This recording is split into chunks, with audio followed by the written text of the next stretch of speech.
minutos. Agora eu quero conversar com o Vandica Silveira.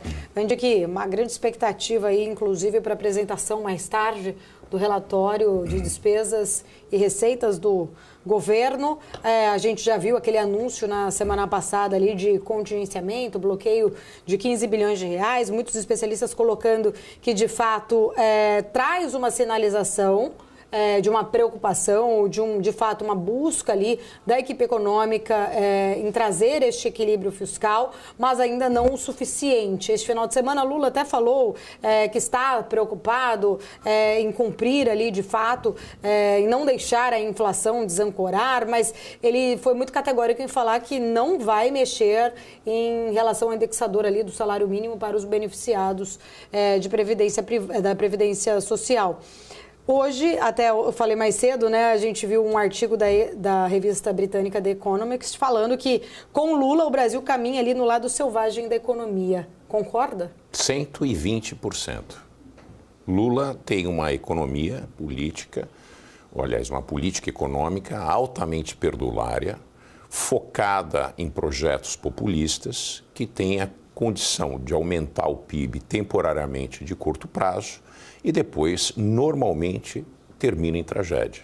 Foi exatamente o que aconteceu na gestão petista, que explodiu na maior crise econômica da história brasileira, que em 2014 atingimos 15% de inflação e propiciou a maior recessão seguida, 2 anos seguidos com retração de PIB superior a 3% e que até hoje o Brasil não se recuperou. Quer dizer, é muito importante dizer que tanto o PIB e PIB per capita brasileiro estão ao mesmo nível de 2013. Quer dizer, esse modelo econômico de gastos, de bombar PIB no curto prazo, tem hora para acabar. Ou nós focamos o crescimento econômico do país dentro da identidade macroeconômica, naquilo que tem a ver com a expansão da produtividade, que é investimento, ou nós estamos fadados ao declínio. É exatamente isso que The Economist fala. Só que o maior problema é a quantidade, o quantitativo desse crescimento dos gastos, que registra números superiores a 10%, batendo próximo dos 13% do crescimento desses gastos. Enquanto a arrecadação cresce a 9%, o PIB cresce a 2,1%. Nós temos um problema que é um problema que demanda um freio de arrumação. O nosso déficit nominal, e déficit nominal é o número que a gente deve olhar, não déficit primário, que é coisa para inglês ver, déficit nominal tem tudo que entra e tudo que sai. Nós já estamos com um déficit nominal de 10% do PIB. O PIB cresce a 2,1%, gastos a 13%, o déficit nominal a 10% do PIB. Não vai ser através de novos impostos, a não ser que a gente tenha um aumento brutal na carga de impostos, que não tem espaço político para acontecer, a criação de novos impostos, que não tem espaço político para acontecer, né, que nós vamos resolver esse problema. Este problema do déficit nominal impacta diretamente a dinâmica da dívida, que já bate perto dos 80% do PIB, tá certo? Isso de acordo com a contabilidade do BIS, não a contabilidade oficial do Brasil. Eu acredito mais no BIS do que na contabilidade brasileira, né? E isso tem um processo nocivo para a queda da taxa de juros, porque esse gasto governamental se transforma em expansão monetária, e a expansão monetária é a razão pela qual nós temos a inflação mais alta do que a meta focada. Minha grande preocupação com esse corte, o represamento de gastos de 15 bilhões. O governo está mirando na banda superior da meta fiscal, que é o 0,25. Isso representa 25 milhões. Então, na contabilidade do governo, ele vai conseguir fazer 15 milhões de represamento e, em tese, obteria mais uns 10 bilhões de algum outro tipo de corte aqui e acolá. E ficaria se dando por vencedor atingindo uma banda superior de 0,25% do PIB de déficit. Isso seria equivalente ao equilíbrio fiscal, que não é. A meta é zero. E é a mesma coisa para a inflação. A meta não é 4,5%. Essas são deliberalidades dentro da meta. A meta a ser perseguida é 3% e a meta a ser perseguida do ponto de vista fiscal é 0%. Como a meta na cabeça do governo é 0,25%, ele tem 15%, então a gente só precisa de mais 10%.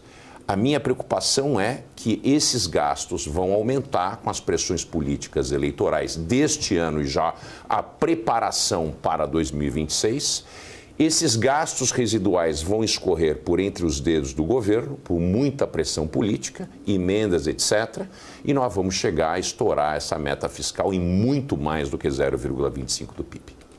Ô Vandick, você estava falando, né, sobre esse contingenciamento, esse bloqueio, inclusive o próprio mercado está muito atento aos argumentos e aonde vai ser cortado e às projeções de receitas, porque uma coisa é você falar que vai fazer um contingenciamento e um bloqueio, outra coisa são as áreas e também as projeções de receitas. Muito tem se batido na tecla de que o governo faz, né, projeções de receitas superestimadas e as despesas subestimadas, principalmente em despesas previdenciárias e nas receitas com toda aquela situação envolvendo, né, os projetos que foram encaminhados para o Legislativo e o que ainda vai vir da Casa Legislativa.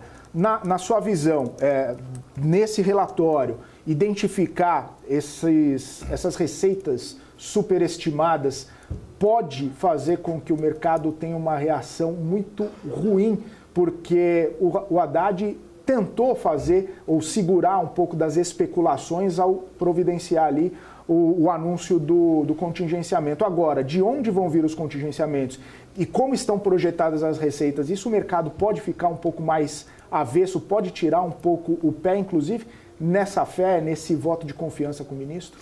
Eu acredito que é isso que vai acontecer. Eu acho que esses números das receitas esperadas, muitas dessas receitas estão sendo debatidas no Congresso Nacional. Você não pode fazer uma expectativa de receitas sem combinar com os russos. E os russos, num ano eleitoral, formação de base para 2026, certamente não querem falar de receitas que vão apertar o bolso do contribuinte, que no final das contas é o eleitor. Então, essas receitas virão muito a menor do que a gente espera. Por isso que eu digo, 15 bilhões é o mínimo minimorum que a gente pode ter. Isso contando que tudo vai dar certo. E eu não acho que tudo vai dar certo. As despesas vêm crescendo muito e a pressão política por mais despesas, porque também não é só o governo, o Congresso também tem apertado para a despesa. Exato. A gente precisa falar a realidade dos fatos. Eu pego pesado com o governo? Pego sim, porque o governo é perdulário e irresponsável. Mas o Congresso Nacional aperta o acelerador do gasto fiscal onde pode. Concedeu benesses fiscais, expandiu benesses fiscais. Quer dizer, tudo isso contabiliza em gasto, mesmo sem sair do bolso do governo. As famosas menções com chapéu alheio, é exatamente isso, e eles botam isso na conta do governo. Quer dizer, o governo não está sozinho nessa situação precária fiscal. No entanto, o que eu vejo, os 15 milhões vão ser um cobertor, os 15 bilhões vão ser um cobertor curto, vai faltar, certamente o número das despesas vão ser maiores do que as esperadas, ainda com isso o acelerador do gasto no ano eleitoral, com a contrapartida de receitas a menor. Quer dizer, na minha expectativa, nós teremos alguma coisa em torno de 0,75% a 1% do PIB em déficit fiscal. Vandick, pegando um pouco desse gancho, né? Eu estava falando aqui mais cedo, volto